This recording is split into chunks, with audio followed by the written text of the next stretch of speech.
जिसे भूलने की बीमारी थी। एक दिन उसे अपने कमरे के एसी वेंट से अजीबोगरीब आवाजें सुनाई दी, तो उसने तुरंत ही एनिमल डिपार्टमेंट की टीम को फोन करके बुलाया। जल्द ही फ्रैंक नाम का एक आदमी वहाँ पहुँचा और उसने देखा कि वेंट में से अजीब सा पानी बह रहा था। खैर फिर फ्रैंक हेल्गा से मिला तो उसने कहा कि उसके कुछ साथी थोड़ी देर पहले यहाँ जांच करने आए थे, लेकिन अब तक वापस नहीं लौटे। मगर हेल्गा को अपनी बीमारी की वजह से कुछ भी याद नहीं था और फिर फ्रैंक घर में कीड़े मकोड़ों की जांच करने लगा। लेकिन तभी उसे वेंट से खून बहता हुआ दिखाई दिया। उसने थोड़ा करीब जाकर देखा तो उसके होश ही उड़ गए, क्योंकि वहाँ खून से सनी लाश पड़ी थी जो उसी की टीम के एक साथी की थी। फ्रैंक ने भागने की कोशिश की पर अचानक किसी ने उसे भी वेंट में खींच लिया। ये देखकर हेल्गा काफी डर गई, पर फिर अपनी बीमारी की वजह से कुछ ही पलों में दोबारा सब कुछ भूल गई और बाद में उसे फिर से वेंट में से अजीब सी आवाजें सुनाई दी। फिर हम देखते हैं कि आज से ठीक 4 दिन पहले आसमान से एक आग का गोला सीधा इस बिल्डिंग पर आ गिरा था, जिसने एक मकड़ी को जन्म दिया। ये बिल्डिंग गंटर नाम की एक औरत की थी, जो असल में हेल्गा की बहन थी। थोड़ी देर बाद हेल्गा की पोती शार्लेट वेंट से होते हुए गंटर के कमरे में आ पहुंची। असल में वो गंटर की गुड्डियों की कलेक्शन चुराना चाहती थी, पर तभी उसकी नजर उस मकड़ी पर पड़ी और वो उसे एक डिब्बी में बंद करके अपने साथ ले आई। उसने अपने कमरे में जाकर मकड़ी को एक कांच के डब्बे में बंद कर दिया, पर तभी उसका सौतेला बाप ईथन वहाँ आ गया, क्योंकि गंटर ने उसे शार्लेट की शिकायत की थी। उसने शार्लेट को समझाया कि किसी कमरे में चोरी छुपे घुसना अच्छी बात नहीं होती, मगर शार्लेट ने उसकी एक बात नहीं सुनी, क्योंकि वो ईथन को अपना बाप नहीं समझती थी। बाद में हम शार्लेट की माँ हेदर को देखते हैं, जो अपने छोटे से बच्चे लियम को संभाल रही थी। हेदर ने शार्लेट को लियम को संभालने की जिम्मेदारी दी और खुद काम से बाहर चली गई। कुछ देर बाद शार्लेट को एक कॉकरोच दिखा तो उसने कॉकरोच को पकड़कर मकड़ी को खाने के लिए दे दिया और वो मकड़ी एक ही झटके में इतना बड़ा कॉकरोच निकल गई। तब शार्लेट ने खुश होकर उसका नाम स्टिंग रखा। खैर रात को ईथन शार्लेट के कमरे में आया तो उसने स्टिंग को डब्बे में देखा। उसने आज तक ऐसी अजीबोगरीब मकड़ी नहीं देखी थी। तभी शार्लेट ने वहाँ आकर ईथन का ध्यान भटकाने की कोशिश की, क्योंकि असल में उसे स्टिंग से लगाव हो गया था। खैर ईथन ने उसे बिस्तर में आराम से सुलाते हुए कहा कि वो उससे बहुत प्यार करता है, मगर शार्लेट ने कोई जवाब नहीं दिया। फिर शार्लेट के सोने के बाद स्टिंग अपने आप डब्बे से निकल गया और घूमते घूमते गंटर के कमरे में आ पहुंचा। वहाँ उसने गंटर के तोते को बुरी तरह डरा दिया। फिर अगली सुबह शार्लेट का परिवार अपने कामों में लगा था कि अचानक उन्हें गंटर के चीखने की आवाज सुनाई दी। जब वो दौड़कर गंटर के पास गए तो उन्होंने देखा कि किसी ने उसके तोते को बुरी तरह मार डाला था। सबको लगा कि शायद ये किसी चूहे का काम होगा, पर बाद में जब फ्रैंक ने आकर उसकी जांच की तो उसने कहा कि कोई चूहा तोते को ऐसे भयानक तरीके से नहीं मार सकता।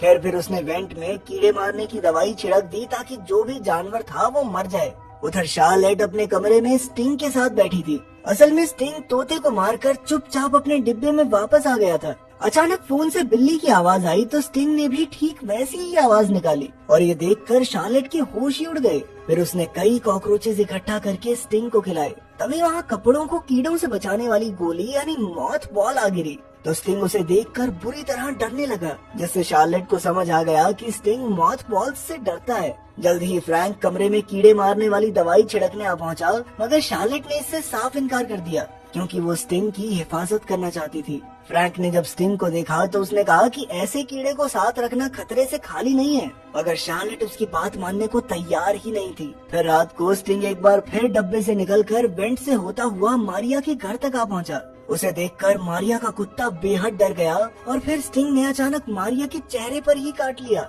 मारिया जोर से नीचे गिर गई और जब उसने उठकर अपना चेहरा दोबारा देखा तो वो एक बार फिर से गिर गई, क्योंकि असल में वो पैरालाइज हो चुकी थी। अब स्टिंग धीरे धीरे उसके मुंह में घुस गया और आखिरकार उसका पेट चीरता हुआ बाहर आ गया, जिससे मारिया की मौके पर ही मौत हो गई। खैर फिर अगले दिन शार्लेट बिल्डिंग में रहने वाले अपने दोस्त एरिक से मिलने गई। उसे अपने कमरे में अलग अलग जानवरों पर एक्सपेरिमेंट्स करने का काफी शौक था। शार्लेट ने उसे अपनी मकड़ी दिखाकर कहा कि ये आवाजें सुनकर उसकी नकल कर सकती है। ये देखकर एरिक को उसमें खूब दिलचस्पी हुई और उसने कहा कि वो इस कमरे में स्टिंग को बड़ा करने के लिए उसका एक टैंक बनाएगा। शार्लेट भी राजी हो गई और स्टिंग को एरिक के हवाले करके आ गई। उधर मारिया का डरा हुआ कुत्ता जैसे तैसे वेंट के जरिए ईथन तक पहुंचा। ईथन उसे मारिया के घर लौटाने आया, पर जैसे ही वो घर में घुसा तो मारिया की लाश देखकर उसके पैरों तले जमीन खिसक गई। उसने तुरंत पुलिस को खबर करके मामले की जांच करने को कहा। इधर बिल्डिंग में रहने वाले लोग अब परेशान हो गए थे, क्योंकि पहले एक तोते का कत्ल हुआ और अब मारिया का।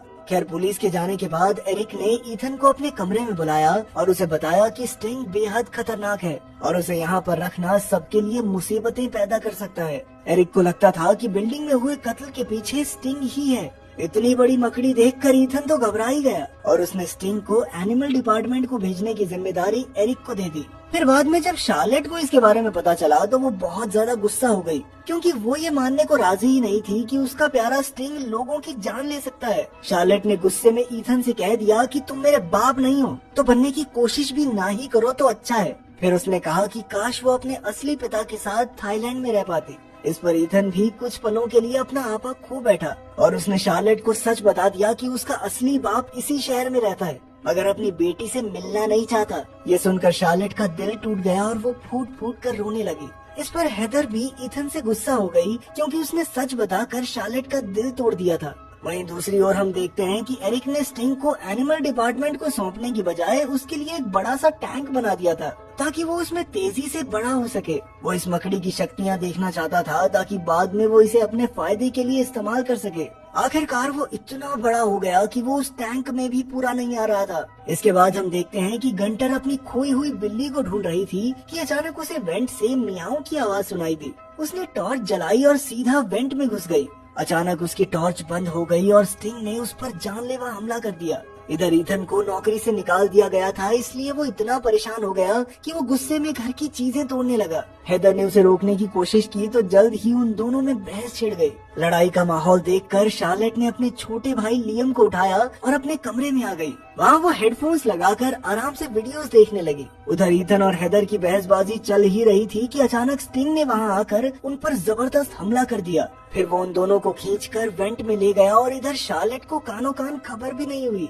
बाद में उसने मारिया के कुत्ते को जोर जोर से भौंकते हुए सुना तो वो उसे देखने गई। तभी अचानक स्टिंग आया और वो कुत्ते को भी पकड़कर वेंट में ले गया। फिर शार्लेट ने देखा कि घर में खून बिखरा हुआ था और ईथन और हेदर दोनों गायब थे। वो काफी घबरा गई और उसे एहसास हुआ कि इसके पीछे स्टिंग का ही हाथ है। मगर इससे पहले कि वो कुछ कर पाती, स्टिंग वहाँ आकर लियम को भी उठा ले गया। ये देखकर शार्लेट बुरी तरह रोने लगी और इस सब का जिम्मेदार खुद को समझने लगी। तभी अचानक उसे याद आया कि स्टिंग मॉथ बॉल्स से डरता है। फिर उसने तुरंत मॉथ बॉल्स का पाउडर बनाकर उसे पानी में मिलाया और फिर इस पानी को पिचकारी में भरकर स्टिंग को ढूंढने निकल पड़ी। बाद में जब वो एरिक के कमरे में पहुंची तो उसने देखा कि एरिक छत पर मकड़ी के जालों में फंसा हुआ था। फिर वो अपनी दादी हेल्गा को देखने गई तो वो एकदम ठीक ठाक थी। असल में हेल्गा हमेशा अपनी जेब में मॉथ बॉल्स रखती थी, जिस वजह से स्टिंग ने कभी उस पर हमला नहीं किया। फिर शार्लेट ने हेल्गा को एनिमल डिपार्टमेंट का नंबर दिया और उन्हें फोन करके यहाँ बुलाने को कहा। इसके बाद उसने मॉथ बॉल्स के पानी की कई बॉटल्स भर ली और अपने शरीर पर भी ये पानी छिड़क लिया। इसके बाद वो खुद वेंट में घुस गई, जहाँ उसे ईथन के चिल्लाने की आवाज सुनाई दी। उसने देखा कि ईथन भी मकड़ी के जालों में बुरी तरह फंसा हुआ था, इसलिए उसने जालों पर मॉथ बॉल्स का पानी छिड़क कर उसे आजाद किया। फिर जैसे ही वो भागने लगे तो अचानक वेंट टूट गया और वो बिल्डिंग की बेसमेंट में आ गिरे। तभी स्टिंग वहाँ भी पहुँच गया और अब वो शार्लेट पर हमला करने ही वाला था कि तभी ईथन ने तुरंत उस पर मॉथ बॉल्स का पानी फेंक कर उसे भगा दिया। लेकिन फिर जल्द ही उन्हें एहसास हुआ कि वो बेसमेंट में फंस चुके हैं, क्योंकि उनके पास दरवाजे की चाबी नहीं थी। शार्लेट को बहुत पछतावा हो रहा था और उसने कहा कि ये सब उसकी गलती है, पर फिर ईथन ने उसे हौसला देते हुए कहा कि सब कुछ ठीक हो जाएगा। उधर हेल्गा को फिर से अजीबोगरीब आवाजें सुनाई दी तो उसने एनिमल डिपार्टमेंट को फोन करके फ्रैंक को बुलाया। फिर जैसा कि हमने कहानी की शुरुआत में देखा था, फ्रैंक वहाँ की जांच करने आया, मगर अचानक उसे स्टिंग ने वेंट में ही खींच लिया। आखिरकार फ्रैंक भी बेसमेंट में आ गिरा, जहाँ पर ईथन और शार्लेट मौजूद थे। फ्रैंक घबराकर दरवाजा पीटने लगा, मगर उसकी आवाज किसी ने नहीं सुनी। अब उसने इस सब का इल्जाम शार्लेट पर लगाया और ईथन पर हमला कर दिया। लेकिन फिर शार्लेट ने कहा कि वो मॉथ बॉल्स के पानी की मदद से इस मुसीबत से बच सकते हैं। कुछ पलों बाद स्टिंग फिर से वहाँ आ गया तो फ्रैंक ने गुस्से में अपनी नेल गन से स्टिंग पर हमला कर दिया। इससे स्टिंग को चोट तो लगी, मगर वहाँ मौजूद पानी की पाइप्स भी फट गई, जिससे उनके शरीर पर लगा मॉथ बॉल का पानी बह गया। मौके का फायदा उठाकर स्टिंग फिर से अंदर आया और इस बार उसने फ्रैंक को बेरहमी से मार डाला। तब शार्लेट और ईथन तुरंत कूड़ेदान में छुप गए, जहाँ उन्होंने देखा कि हेदर और लियम भी मकड़ी के जालों में फंसे हुए थे। आखिरकार उन्होंने बचे हुए मॉथ बॉल्स के पानी से उन्हें आजाद किया और फिर उनका पूरा परिवार इकट्ठा हो गया। तब शार्लेट को एहसास हुआ कि वो अपने परिवार से कितना प्यार करती है, लेकिन खतरा अभी टला नहीं था, क्योंकि स्टिंग फिर से वापस लौट आया तब ईथन ने स्टिंग को कूड़ेदान में बंद करके कचरे को मसलने वाली मशीन से उसे मारने का फैसला किया, पर बार बार बटन दबाने के बाद भी मशीन स्टिंग को मसल नहीं पाई। तब ईथन ने अपनी जान पर खेलकर प्लग को दोबारा से लगाया, जिससे उसे जोरदार बिजली का झटका भी लगा। सही मौके पर शार्लेट ने बटन दबा दिया और मशीन ने जोरदार वजन से स्टिंग को मसल कर रख दिया। आखिरकार अब वो सब सुरक्षित थे और शार्लेट दौड़कर ईथन के पास गई और कहा कि पापा, मैं भी आपसे बहुत प्यार करती हूँ। अंत में उन सब ने एक दूसरे को गले लगा लिया, पर फिर हम देखते हैं कि बेसमेंट के एक दूसरे कोने में मकड़ी के सैकड़ों अंडे टूटने के लिए तैयार थे।